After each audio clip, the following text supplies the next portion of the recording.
Welcome to Charter Local Edition Northwest. I'm Dana Cowley, and my guest today is Ashland City Councilor Rich Rosenthal. Thanks for joining us, Rich. Glad to be here. Thanks for having me.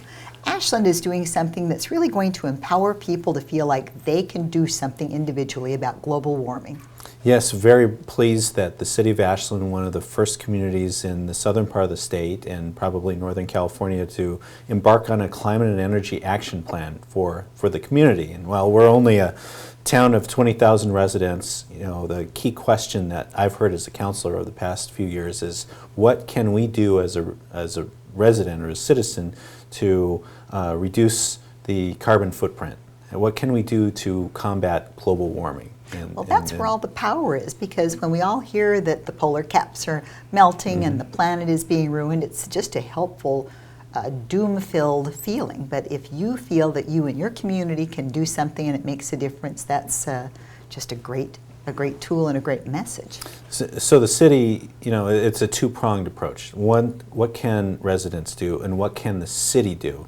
And we've done the studies and found out that surprisingly the city operations only account for 2% of the community's carbon footprint. Oh, really? So you kind of think it would be higher, wouldn't you? That surprised me. Me too. But you know, what can the city government do on its own to reduce the 2%, you know, whatever the amount of carbon is released into the atmosphere? How can we limit that?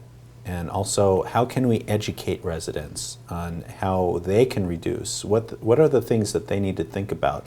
And also, collectively, what investments do we want to make into reducing our carbon footprint? Because at some point, it's going to involve some sort of investment, either individually or collectively, for the city government. And so that process will wrap up in the early part of 2017 with a plan that hopefully the city council will adopt. And it's something that once you have something like that, it's not going to go away. It's not going to go on a shelf. It's something that's important in Ashland to residents, and that there'll probably be a commission set up to help nurture this plan forward, probably indefinitely. Well, I'm sure there's enthusiasm for it, there's motivation, inspiration. It would have a lot of energy behind it, I think, to keep it going. And as you're getting in and just kind of scratching the surface on this plan as it goes forward, what other things are you discovering? What we are discovering is that we don't obviously have answers to how we're going to do it.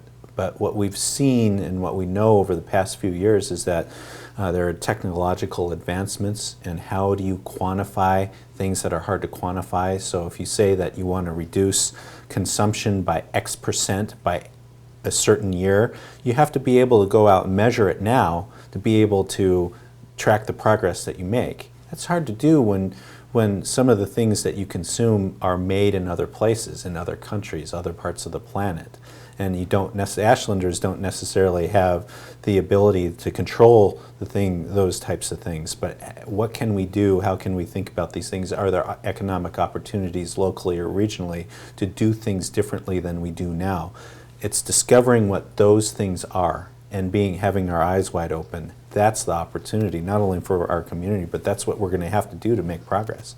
Well, and Ashland is known for bright, entrepreneurial, artistic people. I think it takes pride in itself in having a good group in that community. So what kind of ideas do you have coming forward to you from your citizens along this line? Well, you know, people think of in the Rogue Valley as Ashland as being progressive, and that can be defined many different ways. Sometimes people tease us, sometimes from outside of the city limits. But in this case, we're talking about wanting to be leaders. We want to influence other communities around the valley and say, hey, here's what we think we need to do, and we need partners in this. This is what we're willing to do locally. But will you follow our lead on this? Because it's not so much about us, it's about our kids and future generations. And we all want our town to be as nice as it is now for future generations. And that's going to be a lot harder to do as the temperature rises and we have more smoke, you know, because of more forest fires, because the planet's warming. And we have time for just one more quick question. Sometimes with matters like this, the rubber meets the road when it comes to cost. Do you have any feel about where you'll be initially in this phase moving forward with what this will cost your citizens? Well, that's a huge question mark, and we won't know until we adopt a plan and then take a look at what the opportunities are and what the costs are. It's all part of an ongoing conversation. We're just at the start of it. Well, I'll look forward to asking you more about that as it comes along next time. So thanks so Look much forward for to it. joining us. Thank you so much. We appreciate you being here and bringing us up to date on this ambitious and exciting undertaking, and good luck with that. Thank you so much. I'm Dana Cowley. You're watching Charter Local Edition Northwest. Thanks for being with us.